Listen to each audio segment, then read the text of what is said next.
To either of you, just how difficult was just the demands of this game? Obviously a tough opponent and things kind of got away at the beginning. Just how do you see this one after the 40 minutes this afternoon?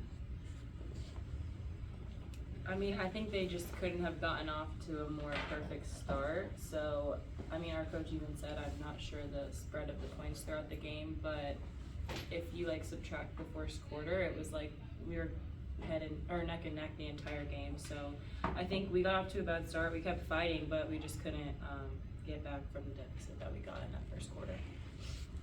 How, when you see the shots going on their end, and obviously you're matching them for a little bit, just what is it like trying to find counters against their makes to try to limit their makes and try to find some answers to stop what they were doing?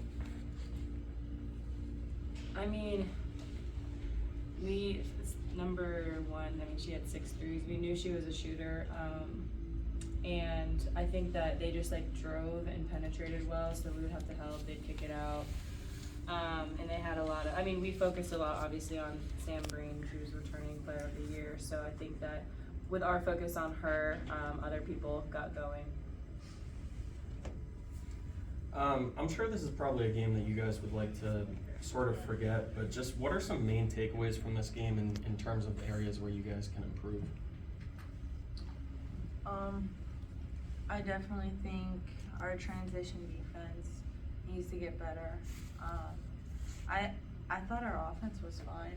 I think mainly just second chance opportunities. They got a lot of offensive rebounds and putbacks, and we knew that going into this game that they score like 20 points on second chance rebounds. So I think just stopping their offensive rebounding would have been key.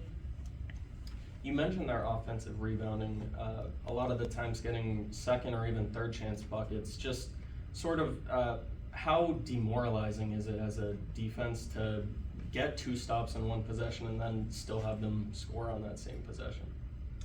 Yeah, I mean, a lot of times we'll play really good defense for like 20 seconds, and then they'll throw up a bad shot, and then it's just really frustrating.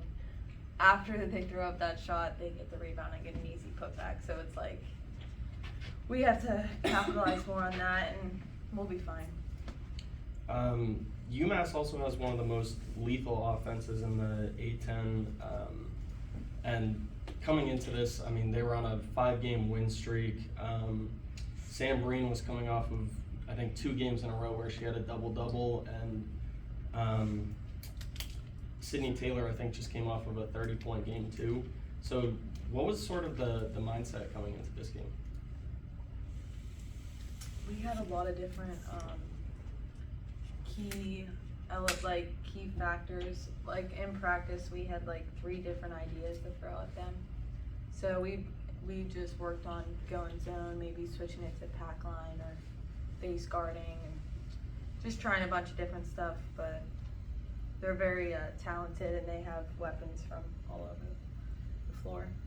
And then just what do you have to say about Amaya's performance today? A lot of the time she was making effort plays, diving for loose balls, and I think offensively she was sort of the bright spot for the offense today.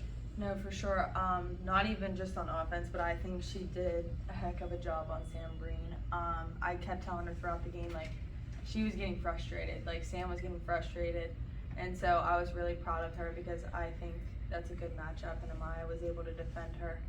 And then on the offensive side, she was just doing it all. She was driving it, getting people open, and she was taking it strong to the hoop. So I'm really proud of her, and I love her as my teammate. I love to have her as my teammate.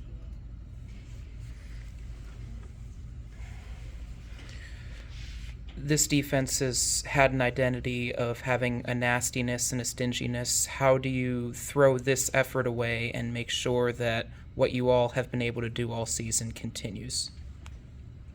I mean, yeah, at the end of the day, it's one game. We'll probably meet them again in the tournament, and we'd rather win in the tournament than now. So we just kind of have to keep that mindset of like, our season doesn't end, like this didn't make or break our season. So we just have to kind of grow from this game, move on, and use it as motivation in the future. To both of you, unrelated but sort of related to the game, Amaya, you got to give a speech last night to commemorate the 50th, and Meg, obviously you were on hand. Just what was it like seeing the family span 50 years and just support between last night and today? It was really special. I think that our alumni mean so much to us, and like we all look up to all the former players so much. And some of them are at the game, and so we're gonna go talk to them after this as well. But I mean, we hope that they'll always come back, and then we'll come back one day and just continue to support the Duquesne women's basketball legacy. How nervous were you giving that speech, Amaya? I actually really hate speaking. If you like looked behind the podium, I was like, my hands were like this, and I was really nervous.